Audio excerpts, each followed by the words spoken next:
নমস্কাৰ আজিৰ ভিডিঅ'ৰ টপিকটো হ'ল যে আপোনাৰ ইউটিউব চেনেলত কিমানজন ছাবস্ক্ৰাইবাৰ আছে সেইটো কেনেকৈ নেদেখা কৰিব কেনেকৈ হাইড কৰিব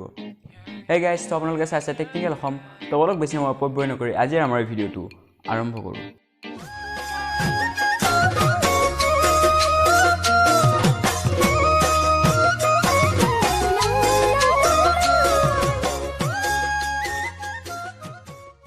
তো পোনপ্ৰথমতে আপুনি ক্ৰোম ব্ৰাউজাৰ ওপেন কৰি ল'ব আৰু ক্ৰোম ব্ৰাউজাৰ ওপেন কৰি সাৰ্চ কৰিব youtube.com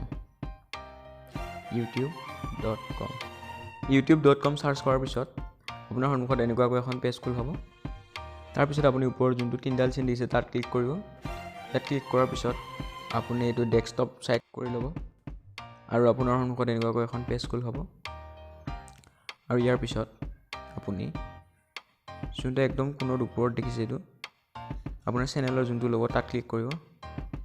তাত ক্লিক কৰাৰ পিছত ইয়ৰ চেনেল যোনটো দেখিছে ইয়ৰ চেনেলত ক্লিক কৰিব আৰু এই ইয়ৰ চেনেলত ক্লিক কৰাৰ পিছত আপুনি এনেকুৱা এখন পেজ খোল পাব তাৰপিছত আপুনি ইয়াত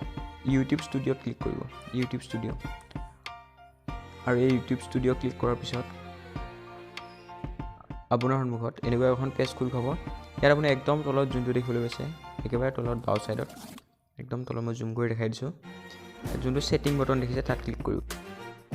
আৰু এই সেটিং বটনটো ক্লিক কৰাৰ পিছত আপোনাৰ সন্মুখত এনেকুৱা এখন পেজ খোল পাব আপুনি যোনটো সেকেন্ড অপশ্যন চেনেল দেখিছে তাত ক্লিক কৰিব তাত ক্লিক কৰাৰ পিছত আপুনি এডভান্স সেটিং যোনটো দেখিছে তাত যাব তাত যাই আপুনি স্ক্ৰল ডাউন কৰিব স্ক্ৰল ডাউন কৰিলে দেখিব ছাবস্ক্ৰাইবাৰ কাউণ্ট বুলি এটা অপশ্যন দিছে ছাবস্ক্ৰাইবাৰ কাউণ্ট আৰু যদি আপুনি অপশ্যনটো টিক চিন দিয়ে তেন্তে আপোনাৰ ছাবস্ক্ৰাইবাৰ যেইজন আছে সেইটো দেখাই দিব কিন্তু যদি আপুনি টিক চিনটো উঠাই দিয়ে তেন্তে আপোনাৰ নেদেখায় আৰু সেই উঠাই ফেলে আপুনি সেভ যোনটো বটন দেখিব তাত সেভটো ক্লিক কৰি দিব আৰু তাৰপিছত আপোনাৰ যোনটো ইউটিউব চেনেল তাত কেইজন ছাবস্ক্ৰাইবাৰ আছে সেইটো নেদেখুৱা হৈ যাব তো ভিডিঅ'টো শেষলৈকে চোৱাৰ বাবে ধন্যবাদ যদি ভিডিঅ'টো চাই ভাল লাগিলে এটা লাইক কৰি দিব আৰু যদি নতুনকৈ মোৰ চেনেলটোলৈ আহিছে ছাবস্ক্ৰাইব কৰিব যাতে আগলৈকে আহিবলগীয়া এনেকুৱা ধৰণৰ ভিডিঅ'বোৰৰ ন'টিফিকেশ্যন আপুনি পাই থাকে